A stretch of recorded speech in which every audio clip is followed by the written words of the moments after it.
Hello. Hello. हाँ जी। अगर जी sir साहब साहिब जी।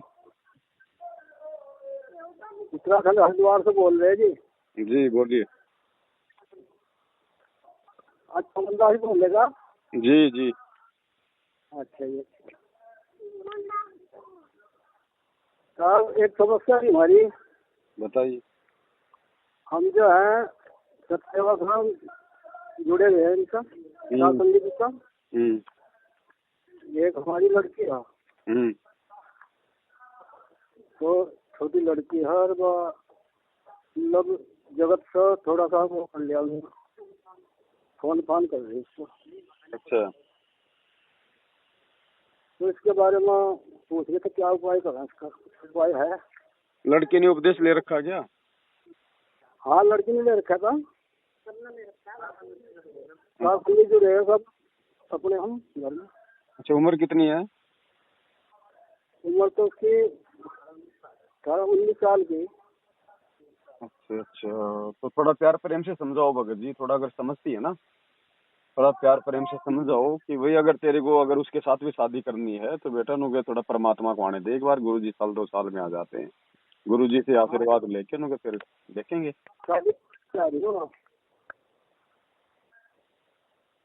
तो और तो मैं थोड़ा प्यार प्रेम से पेश आओ भगत जी, बाकी जबरदस्ती करोगे तो फिर वो तो नादान है भगत जी। जो बल्कि हमारे सारे के लड़के ना मान ले रहे वो हो रही है। कोई नहीं भगत जी, देखो वो पिछले संस्कार होते हैं। माँ बाप अगर भगत हैं तो जरूरी नहीं कि भगत भी माँ बाप के अनुसार ही चलेंगे। ये पिछले संस्कार होते हैं भगत जी, काल मन में कुबद पैदा करता है। तो परमात्मा से तो प्रार्थना करो, मालिक की सद्बुद्धि देगा। और बेटी को थोड़ा प्यार प्रेम से पेश आना भगत जी, नहीं तो भाग जाएगी और क्या करेगी, इतनी बुद्धि है उसमें। ठीक है, थोड़ा परमात्मा से प्रार्थना करो, मालिक को ज्योति वगैरह का संकल्प करो। यहाँ चिंता में पूरे हो रहे।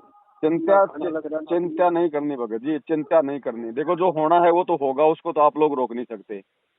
रोकने वाला है परमात्मा। परमात्मा से आप जी प्रार्थना करो और उसको ज्यादा कोई वो मत करना, दबाव मत देना भगत जी।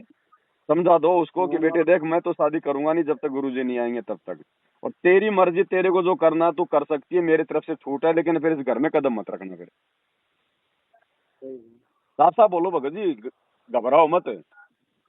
ये गुरुजी ने बता दिया, ये जो लड़का लड़की है भगत जी हमारे दुश्मन है पिछले जन्म के, ये अपना बदला लेने के लिए आए हुए हैं। तो ये संस्कार केवल जो है परमात्मा की भक्ति से कटेंगे। तो उसको साफ साफ बोल दो कि बेटे देखो शादी करेंगे हम तो फिर हमारे अनुसार करेंगे, हम जगत में नहीं करेंगे, हम तो भगत समाज में करेंगे। और फिर भी अगर तू नहीं मानती है तो फिर इस घर में कदम मत रखना, फिर तेरा हमारा कोई लेना देना नहीं होगा फिर आज के बाद में। वो तो हमने बोल दिया जी। हाँ तो फिर उसकी मर्जी है भगत जी, करने तो फिर जो करती हो। वो नुकारी हम मैं कोर्ट मैच कर लूंगा फिर नुका फिर परमानेंट निकल जा घर से, नुका इस घर में आने की उम्मीद मत करना फिर दोबारा। हमने तो कह यहाँ घर में बिल्कुल घबराओ मत, साफ साफ कहो भगत जी। नुका अगर तेरे को अगर हमारे अनुसार, अगर परमात्मा के विधान अनुसार रमणी नहीं करनी है और कोर्ट मैरिज करनी है तो हम तेरे पे कोई दबाव नहीं देंगे, ना हमारा दबाव तेरे ऊपर चलेगा। लेकिन इस घर में कदम मत रखना, फिर तू सोचेगी फिर हम तेरे माँ बाप हैं, हम तेरे माँ बाप नहीं है, फिर ध्यान रख लेना फिर। तो हमने बहुत पहले कह दिया उसको। हाँ तो जो फिर करती है उसको करने दो भगत जी। आप अपनी भक्ति पे ध्यान दो। ये काल क्या है भगत जी, आप लोगों को डिस्टर्ब करना चाहता है। तो आप अपनी भक्ति मर्यादाओं पे ध्यान दो। ये तो भगत जी हमारे पिछले जन्म के दुश्मन है। कोई कोई ठीक है प्यार प्रेम से रह लेता है, कोई माँ बाप को दुखी कर देता है, ये पिछले ऋण है भगत जी। हाँ तो ज्यादा इनको वो ज्यादा मल के दबाव मत दो अपनी तरफ से। इस लड़के को बहुत विश्वास था, बाकी पता नहीं कैसे इसका दिमाग बदल गया कैसे। भगत जी यहाँ किसी का कोई विश्वास नहीं है, ये काल का लोक है। 2 मिनट में यहाँ पे कौन क्या बदल जाए कोई भरोसा नहीं है किसी का। हमने हमने विश्वास और भरोसा केवल अपने भगवान पे करना है। ये बेटा बेटी ना किसी के थे ना किसी के हैं। अगर भक्ति करेंगे तो परमात्मा के हैं, हमारे हैं। नहीं करेंगे तो जो परमात्मा का नहीं वो हमारा कैसे हो गया।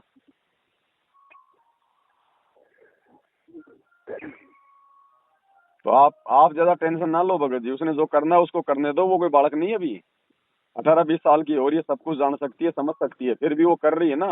भगत जी काल प्रेरणा है। हॉस्पिटल में काम कर रही तो हाँ तो भगत जी वो अपनी मनमानी करेगी, वो आपकी नहीं मानेगी, क्योंकि वो घर से बाहर हो चुकी है ना, उसके कदम घर से बाहर जा चुके हैं। दीवार में 15-20 हजार रुपया ले ली। हाँ तो फिर वो आपके नहीं मानेगी भगत जी, आपके नहीं मानेगी फिर वो। लड़का अनपढ़ अनपढ़ है, जगह थर बसे सौरा भुक्का फकीरा कतई कुछ वो देखो भगत जी, वो कहते हैं ना कि भाई दिल आया गधी पे तो फिर वो परी क्या करेगी। अब जहाँ उसको अच्छा लग रहा है वहीं जाएगी भगत जी वो। आप तो गुरु जी से प्रार्थना करो, सद्बुद्धि देगा तो परमात्मा देगा, अगर नहीं तो फिर भगत जी उसको अपने हाल पे छोड़ दो, जहाँ जाए जहाँ जाने दो। बोल दो बेटी फिर आपकी इस घर में कोई जगह नहीं है, ध्यान रख लेना। फिर चाहे तू सुखी रहना चाहे तू रोना, हमारे को फोन मत करना जिंदगी में कभी। यही तरीका भगत जी। प्रार्थना गुरु जी की करते गुरु महाराज सब हाँ? गुरु महाराज से प्रार्थना कर रहे दिन मगर उसका बुद्धि दे दो कुछ मगर परमात्मा। बस वो देगा तो देगा, नहीं तो ज्यादा आप ज्यादा टेंशन मत लो, आप अपनी भक्ति की ज्यादा टेंशन करो भगत जी, इन चीजों को छोड़ दो आप। बस भक्ति में भी मन नहीं लगता, चिंता में सदा है। हाँ तो ये काल की प्रेरणा भगत जी, ये काल नहीं चाहता ना कि आप भक्ति कर लें, ये काल ही तो टेंशन देता है फालतू की। ये टेंशन जो माँ बाप को दे रहे हैं, ये हमारे ये दुश्मनी तो है पिछले जन्म के, और गुरु जी क्या बता रहे हैं। जब आपको पता चल गया, सच्चाई का पता चल गया, तो हमने तो भगत जी अपना कल्याण करवाना, ये बेटा बेटी अपना करवाएं ना करवाएं, इनके अपने संस्कार। आप अपनी भक्ति पे ध्यान दो, बाकी छोड़ो आप इन चीजों को, उसने जो करना वो करेगी, वो आपके नहीं मानेगी अब, क्योंकि भगत जी वो 15-20 हजार रुपये कमाती है, उसको पता है कि मैं सब कुछ मैं कर सकती हूँ। हाँ यही तो सोच रखा है उसने। हाँ तो बस, तो फिर भगत जी छोड़ो आप उसको, आप अपनी भक्ति पे ध्यान दो, मत टेंशन लो फालतू की। हाँ ये देखो भगत जी, हमने वैसे भी छोड़ने पड़ेंगे, आज नहीं तो कल छूटेंगे बेटा बेटी।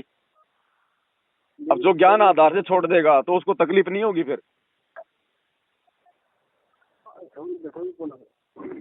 हाँ बिल्कुल ही, देखो भगत जी साथ संगति से जुड़े हो तो इतनी दृढ़ता आपके अंदर होनी चाहिए, इतना ज्ञान आदान होना चाहिए। अगर आप अपनी बेटा बेटी के चक्कर में अगर भक्ति में टेंशन ले रहे हो तो भगत जी फिर ज्ञान की कमी है, ध्यान रखना। फिर मालिक पे विश्वास रखो, ठीक करेगा तो परमात्मा करेगा, और मालिक भी अगर उचित नहीं समझेगा तो फिर भगत जी उसको जाने दो, जहाँ जा रही है वहाँ। आप बोल दो बेटी मेरे घर में तेरे लिए कोई जगह नहीं है, आज के बाद यहाँ पे तू जो है अपने को कदम मत रखना। तो हम लोग बहुत समझाए जी, बहुत समझा रहे हैं, 1-2 महीना होगा शायद। बस भगत जी समझा ही सकते हैं, इससे ज्यादा आप और हमारे हाथ में वो और जो है कुछ नहीं है। आपको अगर ज्ञान समझ में आ गया तो आप अपना आत्म कल्याण कराओ, ये दुनियादारी है भगत जी, ऐसे चलती रहेगी, ऐसे चलती आई है। ये काल तो कोई ना कोई टेंशन दे के रखेगा ताकि भक्ति ना कर ले।